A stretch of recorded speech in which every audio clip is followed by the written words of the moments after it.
Good evening, everyone. Man, today has been a very strange weather day. It looks like the sun is kind of coming out in the late evening, but earlier today we've had nothing but rain and hail and wind and tornado warnings, no touchdowns that I'm aware of. Very strange weather day. I actually had to pull off the road one time because the rain and the hail was just so intense. It's just like no damage to the vehicle, thank you, Lord. But man, you just never know. But you know what they say, wherever in certain areas where people live, wait 5 minutes. If you don't like the weather, wait 5 minutes. That's kind of the way it's been today. Rain off and on, then the sun comes out, goes back in, then it rains again, and very strange. But that's not what this is about. I'm calling this one Guilty All the Same. And I'll explain why in a minute. And most of you will not understand this reference. Some will. Your maybe kids, grandkids, depending upon their age, they might. My kids definitely will. But I'll get into that in a few minutes. But before I get into the serious stuff, a few funny things over the last few days. Two came to my attention today, and one was a few days ago. So the first one is, people may not be aware of this, maybe you are, I don't know, but Black Rock City, Nevada, every year at the end of August, they have what they call their Burning Man Festival, and I'm sure a lot of people are familiar with this. It's basically a satanic Sodom and Gomorrah type thing that they don't ever admit to that, and they don't ever say that. It's just a good time to be a heathen, I guess. It's just very hedonistic. But anyway, for the last 2 years now, but especially this year, the Lord said, nope, not going to happen. He has absolutely devastated the area with storms over the last 2 years. I mean, just destroying it. I mean, nothing but rain and mud, and because they're in the desert, okay, where they can't do the things that they would usually do, and even when they try to, it's just nothing but just horrific, horrible weather, where they get stuck in the mud in their RVs. I mean, just everything gets blown apart, blown over, especially the orgy dome. I am not joking. If you look at my post or look at my Substack or anything anytime recently, you will see these stories because I post it. And they tried to use it twice, and then the second time they couldn't do it, and they tried to rebuild it, and God said, nope. He destroyed it again. So anything that these fools tried to build, rebuild, use for their hedonistic, heathen activities, it just didn't work. One guy even got on and, said, God's destroying all the demonic activity here. And I'm thinking to myself, well, what are you doing there? Unless you're like a boots on the ground reporter or whatever. Maybe he was just being facetious, but that's exactly what happened. Twice. So it happened last year, then it happened again this year. Some people say, oh, never coming back here again. I'm thinking, I hope this thing never happens again. But who knows? Every time I think something's not going to happen regarding this, satanic, heathenistic garbage, it usually still does. But who knows? 2026 might be different. I don't know. But anyway, it's crazy. People can look up the footage yourself or research it yourself. It's pretty funny, actually. I laughed a lot by watching the videos. Unfortunately, there was some serious incidents. Unfortunately, one man was actually murdered, apparently. There's an investigation. He was found lying in a pool of blood, and that was around at the same time that they do the Burning Man at the end of the festival, hence the name, where they burn like this wicker man, I guess. It's just all very, pagan. But supposedly, maybe somebody was a sacrifice. I don't know. It appears that someone was murdered. And I guess there were some other injuries because of the weather, the inclement weather and so forth. So, pretty crazy stuff. But outside of the death the tragedy, you don't want to see that. But at the same time, what do you expect when you go to these things? I mean, what do you really expect when people attend these things? Apparently it costs like $500, $550 a ticket or something. I mean, I don't know what they expect. I mean, I guess they expect that they're just going to be a sodomite and get away with it. Well, not anymore. It didn't happen this time around. Didn't happen last year. Didn't happen this year. God said enough. He didn't send hail and fire and brimstone down, but he destroyed it. He sent weather that destroyed it. I mean, call it what it is. I mean, people can say that it's manipulated, it's this, it's that. Bottom line is, I think these are his judgments, especially on something like this. And, even if it was manipulated weather or whatever, and I don't think it was, but even if it was, he still allowed it. These are his judgments. These are the things that are happening now. So that was the first thing that I thought was a little humorous. Like I said, tragic, unfortunately, but the fact that it got destroyed 2 years in a row, I find that funny. These heathens and sodomites, they just couldn't do what they wanted to do. So then the second thing I heard on the radio earlier this morning, I thought this is pretty funny, especially considering that the dumpster is having a loser club meeting basically today. The tech leaders, Mark Zuckerberg, Tim Cook, Sam Altman, Bill Gates, they're all meeting at the White House tonight, I guess. But, Will sent me this article, a few minutes ago. I thought it was kind of interesting, but because of bad weather coming in, they have to have their loser club meeting indoors, I guess it was scheduled for outdoors. But anyway, it reminded me of something with Zuckerberg, because I heard on the radio earlier, there's actually a guy, I don't know where he lives, but he's an attorney, and apparently he's had a law practice for like 38 years, and his name is Mark S. Zuckerberg. So he's a much older gentleman, right? And this dude, this man, he's pretty fed up with constantly being accused of stealing Mark Zuckerberg's identity, basically, and them constantly harassing him on their metaverse devil book pages or whatever, and constantly taking down his pages and not allowing him to advertise, not allowing him to live his life. It's been just under a lot of scrutiny. And here's the thing. This guy was born way before Mark Zuckerberg, the one that we know, founder of Devil Book and everything. I mean, this guy has been around a lot longer. So he's like, I'm fed up. I'm suing him. I'm tired of this. Now, I didn't hear how much the lawsuit was for, but I thought that was interesting. I'm like, absolutely, you go, man. And some friends of mine were joking, that the dumpster, on his true social media and stuff, trying to always cover his butt, his bases and whatever else, and bragging on himself all the time. He mentioned he could never surrender. Well, my friends and I was like, that rings a bell.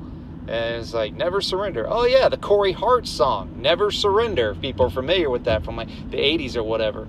And then my friend John, he looked it up. Apparently, Corey Hart, did a remastering of his song, a newer version a few years ago, not long ago. And, it's much slower and, melodic. And I personally, I'm old school. Like I said before, I like the original, but I understand why people might like the, remastered version of Corey Hart's Never Surrender. And I was joking. I said, yeah, he should sue the dumpster because the dumpster keeps taking his song title all the time. And then I remembered the rock band Triumph. Well, I think they put this out before Corey Hart's song. I'm not exactly sure. They had a song called Never Surrender as well. So it's just like none of these people ever have an original idea that ever goes through their head, And I'm not saying that, the dumpster was using Corey Hart's song or whatever, but he has done that before. Matter of fact, Guns N' Roses, Axl Rose basically threatened to, I don't know if he threatened to sue him, but he was pretty angry that Trump always wanted to use their song November Rain. That was like his favorite song or whatever. And Axl Rose like, I don't think so. So all these people, all they do is copy each other. They're never original. They just, anything to make themselves look good, anything to brag on themselves, the accomplishments and the achievements that they never really had. It always belongs to someone else, and then they just take the credit for it, right? I'm not saying, Corey Hart, Triumph, and Guns N' Roses and all the rest of this stuff, but it's just like, if you look at the Trumpster social media, the dumpster social media, which I rarely do, unless I see things that are sent to me or, on, people posted on YouTube or whatever else, it's just disgusting. There's no originality here at all. I mean, it's just like, man, there's just people, they're just boring. It's like, come up with something new. No, we're just going to use the same old devil playbook, because it works, because people are dumb enough, to fall for it every single time. So anyway, that was the second thing, the second and third thing, I guess. And what was the other funny thing? Oh yeah, I got my oil change done earlier. I started thinking about this later. It's just like, this is how much things have changed in society for the worse. All right, like I said, I got to get serious here, so I'm kind of trying to be a little funny or amusing in the beginning here of this thing. If you say the word tranny now, okay, you probably shouldn't say that, okay? But I might even get my video down for saying that word, just for saying that word, right? But I remember a time, that if you said that word, it was a nickname for a transmission, okay? So now you can't say that word anymore, unless you're in a garage, maybe. Maybe when people know what you're talking about, but that's always what it meant. It meant transmission. Now it means something else. So, we can't say those words anymore. It might offend somebody, hurt their precious little feelings, and I mean, I was just thinking about that. I mean, you have garage talk or whatever else, nicknames for car parts and automobiles and things like that. Well, you can't say that anymore, because that might hurt somebody's feelings. I mean, I don't care. But I mean, but you're not supposed to say these words because they have different meanings now. I just started thinking about that. It's like, yeah, don't say that word unless you're in a garage. Then maybe not even then, depending upon who's in the garage, who's in the shop, kind of thing. It's just how our society has changed. I mean, for the worse, definitely for the worse. But I was just thinking about these things. It's because they just kept coming in my mind. But anyway, I read this article. I shared it to the Substack. Didn't share it to the post because I try not to if things have language in them or whatever. I try to make that a little more, I don't want to say family friendly, but on the Substack, there's just not as much censorship. And I don't like to share things that are just really, how do I say, offensive, if I can help it. Sometimes I'm not going to lie, I don't care. But other times I try to be cool about it.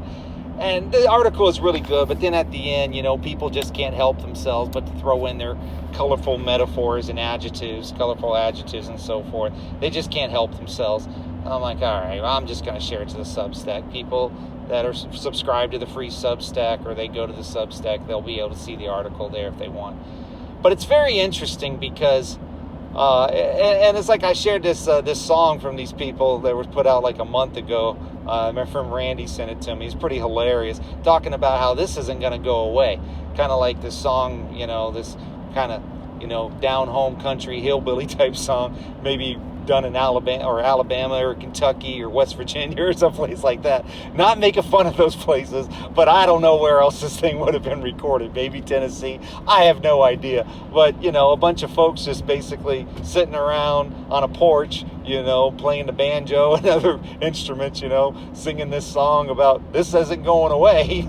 Check it out. I shared it to the music and the funny, playlist, and also, to the post, it's just like, this isn't going away. Talking about the files, right? It's not going away.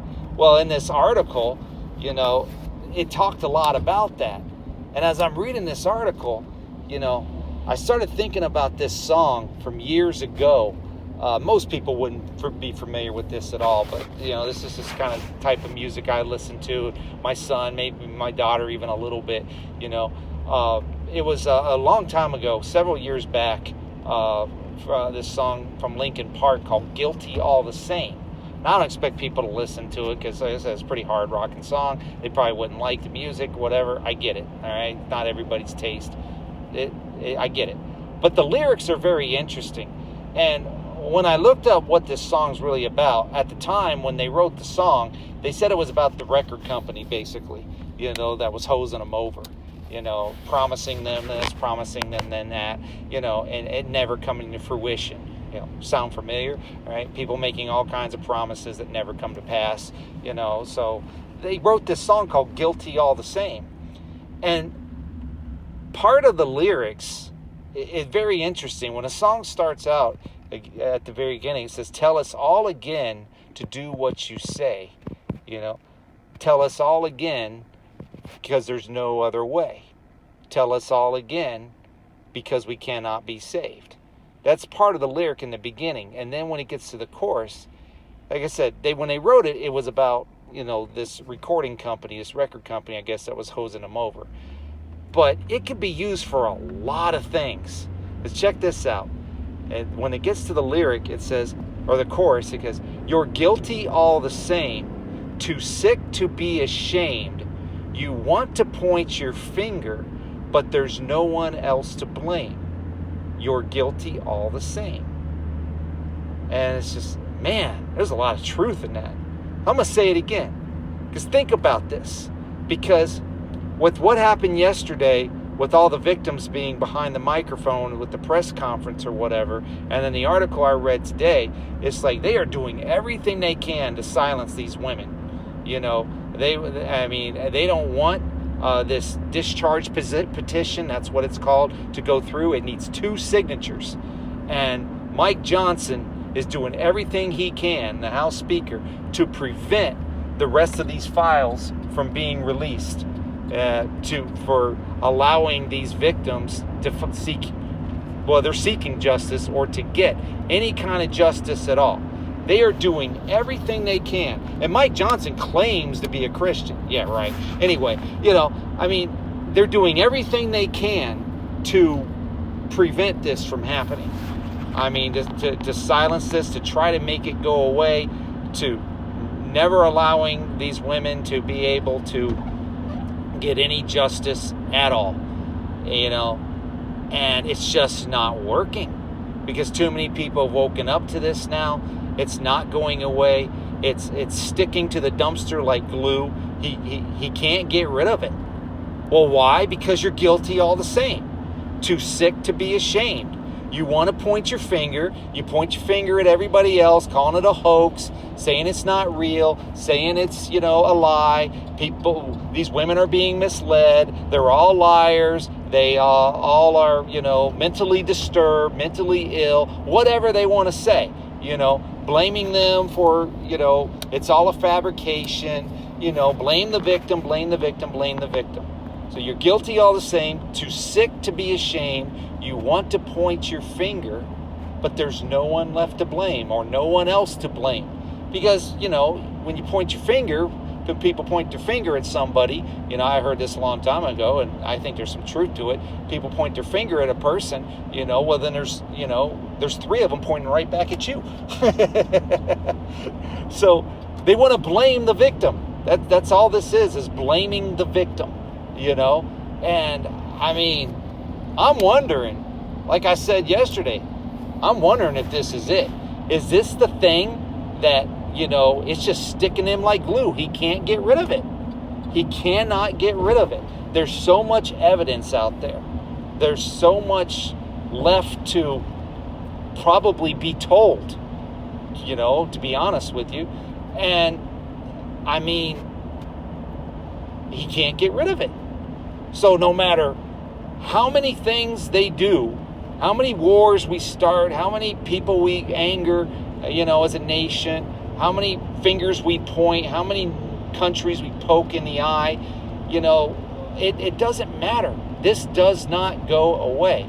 And, the thing about that is some of these countries, these leaders, they may not like each other, but the one thing they can agree on is they can't stand our government in this country. That's the one thing they can all agree on, So that will bring people together. That will form alliances. When you hate a nation, you hate a people or a leader so much, that the one thing you can agree on, even if you don't agree on anything else, and you're a country in South America, Central America, or whatever, a group of countries, and you may not agree and like each other, but you can agree that you all hate one particular nation or country or leadership, that forms alliances. Sound familiar? Kind of like what Dimitri Duduman said, or all these countries will form an alliance, or they will all come against Mystery Babylon. That's what they're doing right now. They're forming alliances. Like I said, they may not like each other all that much or even agree with each other, but they can come into agreement against Mystery Babylon. So I'm not saying it's going to happen today, tomorrow, next week, this year, next year. I have no idea. All I'm saying is they're forming alliances. So that's something that people should be aware of and constantly be paying attention to. Because, as I said, it doesn't matter. And the last thing I'll say, too, is Southern Prepper 1, Dave from Southern Prepper 1, he put out a really good video, a good report on there's a low morale happening now amongst the National Guard, where they've sent the National Guard to D.C., as we know, from different states. And I guess they plan to deploy them for other states. And it may not be that particular state's National Guard. It may be National Guards from other states, just like when they got deployed to Afghanistan. They deployed them from all kinds of different states. And this is something I'm very familiar with, because even though I wasn't in the National Guard, I was in the Reserve, which is very similar in certain ways. You do your 2 weeks out of the year, 1 week in a month kind of thing. And the reason the reason the morale is so low is because they're abusing the National Guard. Imagine that. A lot of the lower ranks or whatever basically being turned into sanitation services. Make DC, not just make DC great again, but make DC pretty again. Make these cities pretty again. So they're picking up trash. They're performing sanitation services. They're, your E1s through E3s, probably even E4s, maybe E5s, depending upon the branch of service or whatever. Basically, that's what they're doing. So they don't feel like that they're doing anything worthwhile or meaningful. They're not, serving any purpose. And like Dave said, well, okay, if somebody's working at McDonald's and living in their mom's basement or whatever, they're thinking, well, this is better than what I was doing. Maybe they're even getting paid more. You look at per diem, not hazardous duty or combat pay, but per diem and being gone for a period of time or whatever. Okay, that's pretty good. That might work out for like somebody that's single. Like I said, they don't have a whole lot of other options right now. Maybe they don't like their job. They're not making that much. But for somebody who's got a career, or maybe they're making pretty good money, a husband, a wife, a mom, a dad, or whatever, and they're deployed to this stuff, they're probably losing money.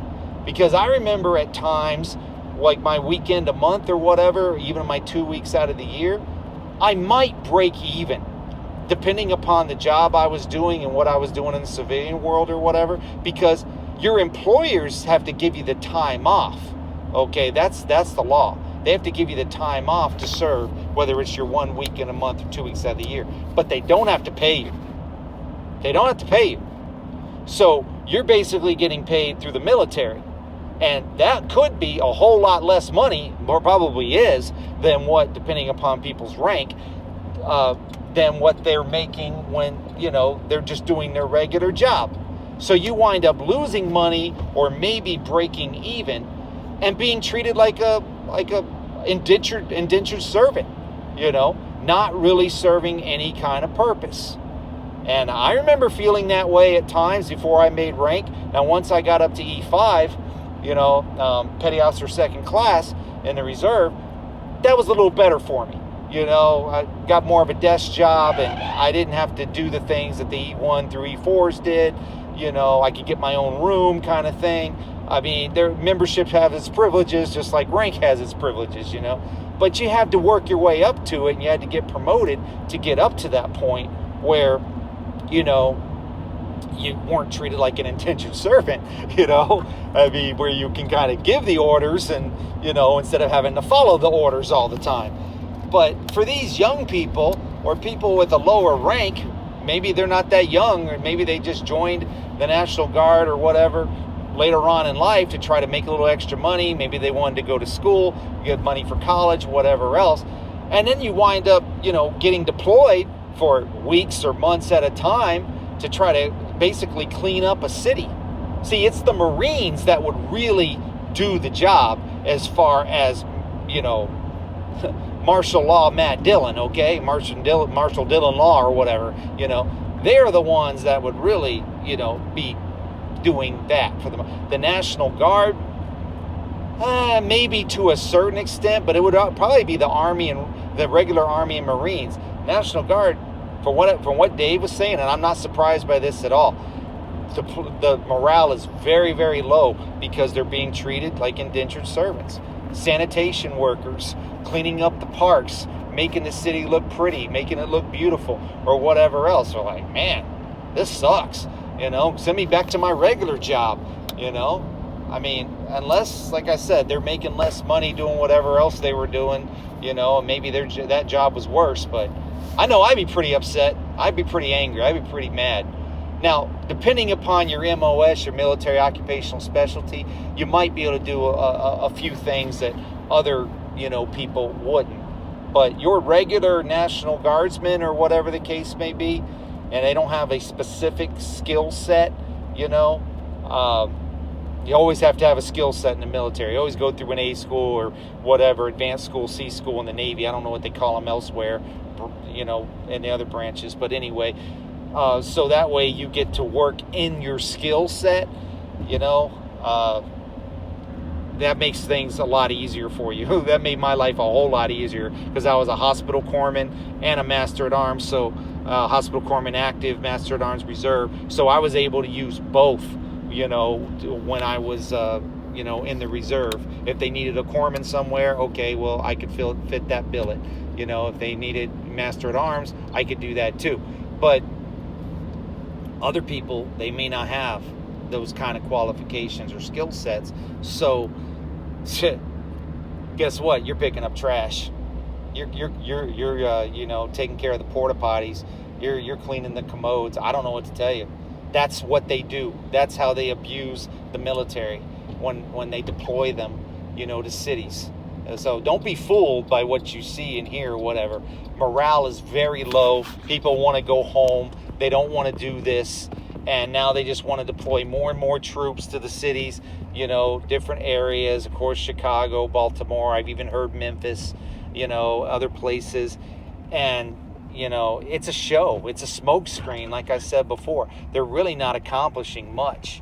All they're really doing is they're just kind of like out there, as a show of force, but not really doing much. So don't take my word for it. Check out, he was talking specifically about South Carolina National Guard because that's what he's familiar with. But, it's probably that way in a lot of the cities and will continue to be that way. So,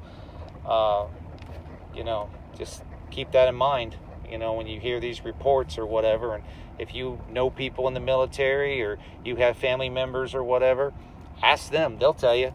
I remember getting abused quite a bit when I was younger and then had a lower rank or whatever. It wasn't until I basically made E5 that I mattered. Until that time, it was just like, you were just a slub, man. You were an indentured servant. So anyway, that's it. Y'all have a good evening. Be blessed. Just wanted to throw that stuff out there to you. Just a little information. Nothing big deal. Just kind of sharing some stuff. So I think that's it for now. I'm not going to get into anything else real heavy or, at this time. People can do their own research, on these files and where it's at and what's going on. Is these women, these victims, they just want their day in court, or they just want to be heard. They just want to be believed, and I'll just say this. Like I said, as a hospital corpsman, Master at Arms, and law enforcement and civilian side as well, unfortunately, I had to deal with rape victims as a hospital corpsman, as well as, in law enforcement.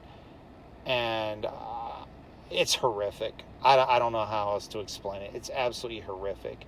I've dealt with it on both sides, in the medical and law enforcement side, and it really makes me angry. The people want to call these women liars, that have been through these horrific experiences. And, and it's probably boys and young men now as well that haven't spoken out and haven't said anything because I'm sure they're too embarrassed and hurt to. So just keep that in mind, when people come forward. They're not lying. They're telling the truth, and it's incredibly difficult for them to do this. I mean, to bare their souls to complete and total strangers, as to the horrible things that they had to suffer. So a little love and compassion goes a long way for these people, and they're not getting it. And I know why they're not getting it, because everybody's trying to cover their anatomy. Their Alpha Double Sierra. That's why. That's why. It's all a huge cover up, and they know that if the truth ever comes out, it's federal prison, man. Welcome to the Bureau of Prisons. Welcome to, house arrest if you're, important enough. Or you're Ghislaine Maxwell and you're important enough, or they want to shut her up and they want to make sure that she doesn't say too much. Yeah, send her to the women's, prison camp. And that's exactly what it is, a camp. I know all about it. I worked at the Bureau of Prisons. Didn't work at the women's prison camp, thank God, but I saw it. I knew all about it, and it's a joke. It is an absolute joke. It's barely prison. It's more... not a spa necessarily, but just a crappy hotel room, okay? It's barely a prison. There's like no security there at all. It is a joke. It's an absolute joke. Look it up for yourself if you don't believe me. Or go visit a federal prison sometime, drive by or whatever, if there's one in your area, and look at the women's prison camp. You can probably see it outside the gate or whatever. It's a joke. I mean, this woman is being treated like royalty compared to how she should be treated. Anyway, that's it. That's all I have to say on it. All right, y'all take care. Have a good one. Bye-bye.